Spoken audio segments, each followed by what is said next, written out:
We've seen things like candles or pouring of the sand or the tying of the knot. We've also, this was kind of fun. We've seen one where one couple had a little whiskey barrel, and they both had their two favorite whiskeys, and they poured it into their whiskey barrel as like each one of them, and they created their own mix. Oh yeah. And then they're gonna let that distill and say, and then they'll drink it on their anniversary.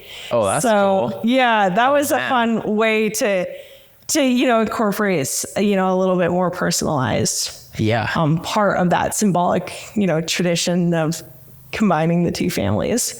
Welcome to the Colorado Wedding Podcast, the ultimate place to plan your Colorado wedding. From luxury weddings to intimate elopements, we'll guide you through planning your wedding in the beautiful state of Colorado. We're your hosts, Josh and Brian, and we're here to give you insider tips and advice from all kinds of Colorado wedding experts. Join us and discover the best ways to reduce wedding stress and design your unique wedding day. Hello and welcome to the Colorado Wedding Podcast. We are the ultimate place to go to plan your Colorado wedding. And today we are here with Taylor Strope. She is the owner of Mountainside Events. She's seen a ton of Colorado weddings. She's born and raised here in Colorado, and she has been in the wedding hospitality industry for 12 years. So she's really seen a ton of stuff, and we've done some past content with her, and it's been awesome. So today we're going to be unpacking wedding decor checklist, and she's got a ton of great information today she's going to share with us. So thank you, Taylor, so much for being here. Yeah, thank you. I know you've been on before. Could you just give us a quick story of who you are, who the company is, and what you guys do, and why do you love what you do here in Colorado? Yeah, so I'm Taylor Strope. I am the owner of Mountainside Events, and we're a wedding and event planning company here in Fort Collins, Colorado. And we've been in business for over 7 years as a company. I've been planning weddings, even dates back longer than that.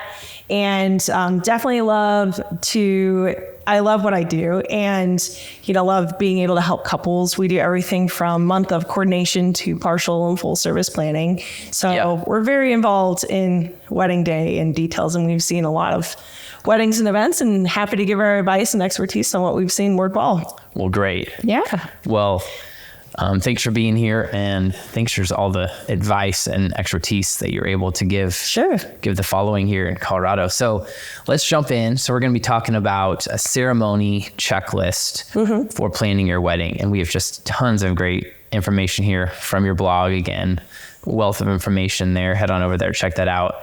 So we'll just jump right on in here. So there's so many different things to consider, but we're just going to jump through a couple here. So with florals, we'll just start there. When it comes to the ceremony, florals can be a huge statement piece. We work with a lot of really great florists in the area, and we always suggest working with a professional, somebody that does this for a living. Not to say that you can't, do it yourself, because we have seen that quite a bit, and it's gone successfully.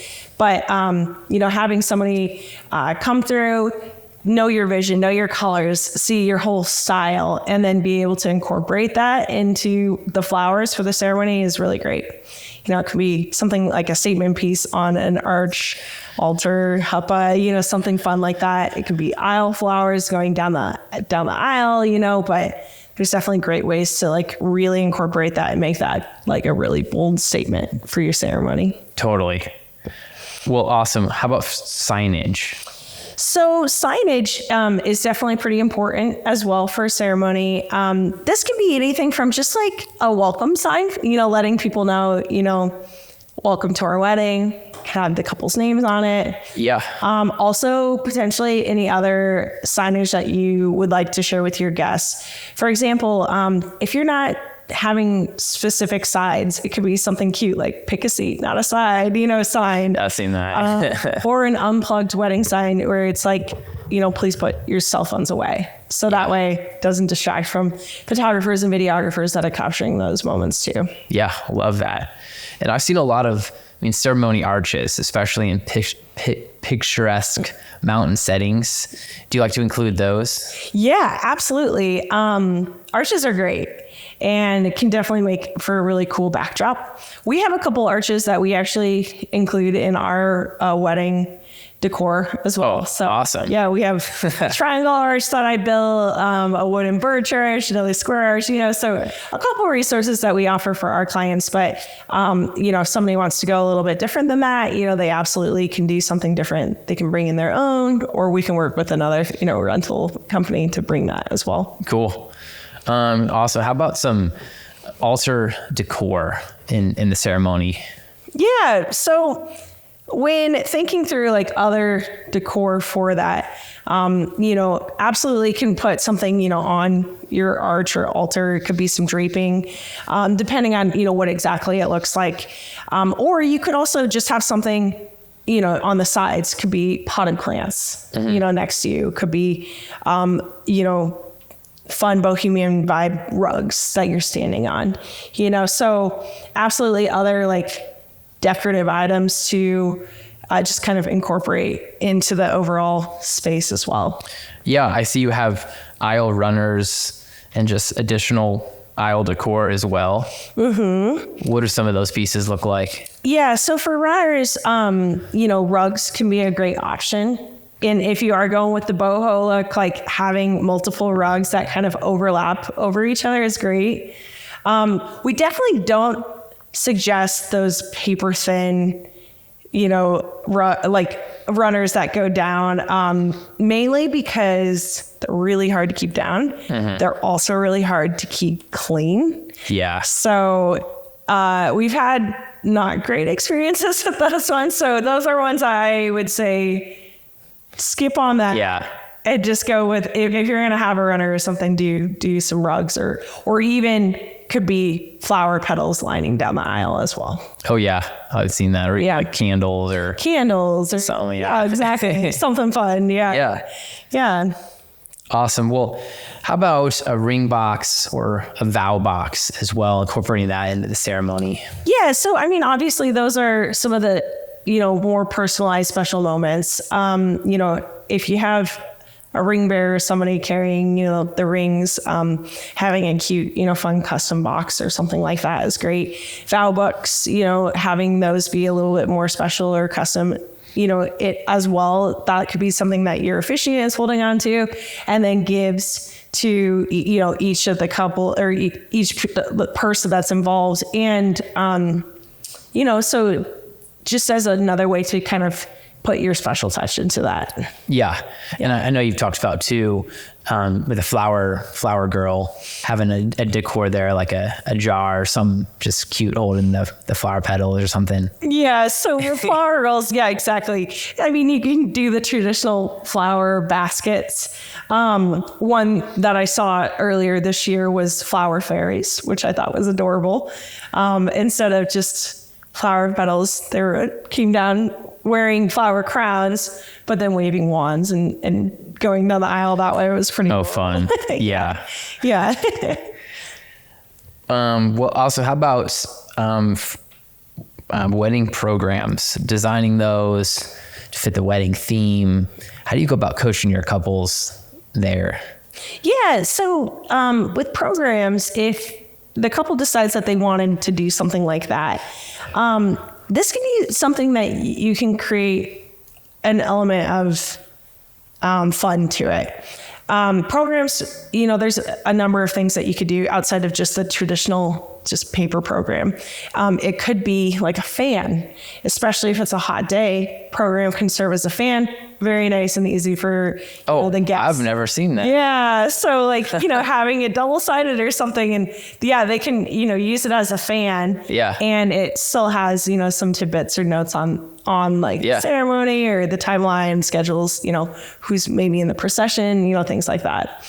Or you could also go and make it like a little bit creative as adding in other tidbits or milestones of the couple. I've seen some really creative ones that, not only have like the timeline of the wedding day, but maybe even the timeline of their life, like when they met and when they got a dog and, when they bought their first house and then you're there the wedding day, and make it a little bit, creative in that aspect, or maybe have notes of the places that people have traveled from to come to that wedding. Oh, that's creative. Yeah, exactly. You could have a world map if you have people that are coming from all over the world and say, here's all the places that people have traveled from. Or where you might be going on a honeymoon. That could be, something that you could add into a program, outside of just like the traditional wedding procession and who's in the wedding party. But then also you can, put in a little like thank you to your guests for coming as well. So this is a great way to get a little bit more creative and personalized with your wedding day. Awesome. In addition to these awesome 9 points we got here, is there anything else creative in that decorations world that you've seen at ceremonies that is notable that you love? Yeah, so obviously like any sort of specific symbolic part of the ceremony will be incorporated as well. We've seen things like candles or pouring of the sand or the tying of the knot. We've also, this was kind of fun. We've seen one where one couple had a little whiskey barrel and they both had their two favorite whiskeys and they poured it into their whiskey barrel as like each one of them, and they created their own mix. Oh yeah. And then they're going to let that distill and say, and then they'll drink it on their anniversary. Oh, that's cool. Yeah, that was a fun way to incorporate, a little bit more personalized part of that symbolic, tradition of combining the two families. Totally. Yeah. So creative. Yeah, definitely.